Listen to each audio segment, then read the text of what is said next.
योगी आदित्यनाथ, श्री योगी आदित्यनाथ। अध्यक्ष महोदय, अध्यक्ष महोदय,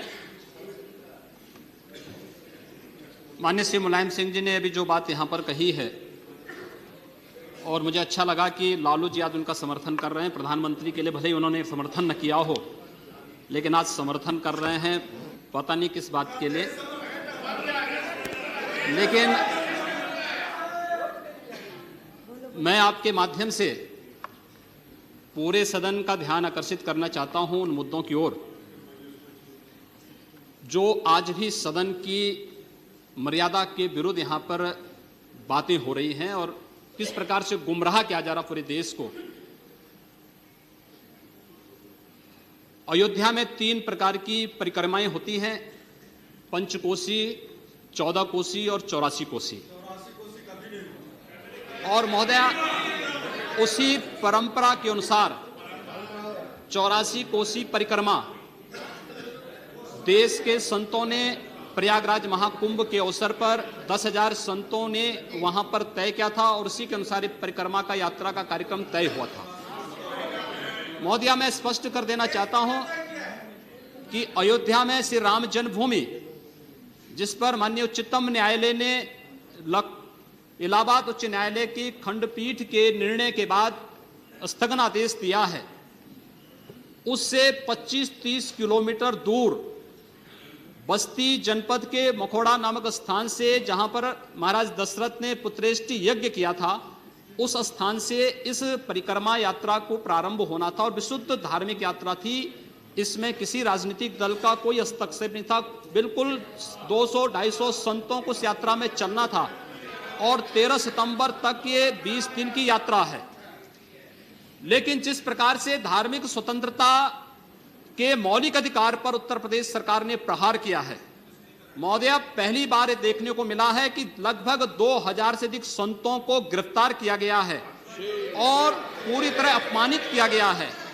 यहां तक कि अयोध्या जी में सरयू जी का स्नान करने वाले जो संत ऐसे हैं जो केवल सरयू जी का स्नान करते हैं, उसी का जल का ग्रहण करते हैं, उन्हें वहां सरयू जी का पूजन नहीं करने दिया गया, स्नान नहीं करने दिया गया, जबरन उठा करके बंद कर दिया गया, उन पर लाठियां चलाई गई हैं, पूरी तरीके से अपमानित करके। सबसे पहले तो सरकार ने हमारे संवैधानिक और मौलिक अधिकारों का हनन किया है।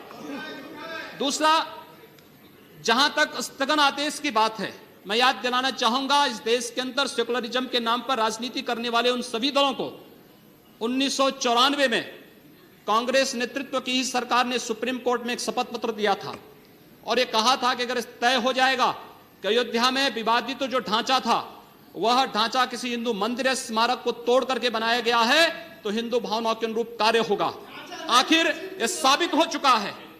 अयोध्या में 30 सितंबर 2010 को इलाहाबाद उच्च न्यायालय की लखनऊ खंडपीठ की पूर्ण पीठ ने जो फैसला दिया है, उसमें तीनों जजेस ने एक स्वर से कहा है कि विवादित भूमि ही राम जन्मभूमि है और जब विवादित भूमि राम जन्मभूमि है तो फिर उसके लिए कानून बनाने की मांग इस देश का संत समाज कर रहा है, कोई पाप नहीं कर रहा है। हम अपने हक को मांग रहे हैं और हम यही मांग कर रहे हैं कि अयोध्या में राम जन्मभूमि पर भव्य मंदिर का निर्माण होना चाहिए, कानून इस सरकार को लाना चाहिए, क्योंकि सुप्रीम कोर्ट में शपथ पत्र कांग्रेस नेतृत्व की सरकार ने उस समय दाखिल किया था और उसी क्रम में हम मांग कर रहे हैं। और संतों को उनके हकों से वंचित किया जा रहा है, उनके धार्मिक यात्रा को प्रतिबंधित किया जा रहा है, उन्हें अपमानित किया जा रहा है। और किस समाजवाद की बात मुलायम सिंह जी कर रहे हैं, किस संविधान की बात कर रहे हैं? ये समाजवाद है। स्वयं राष्ट्रीय अध्यक्ष हैं, इनके 2 भाई महासचिव हैं, इनका पुत्र प्रदेश अध्यक्ष है।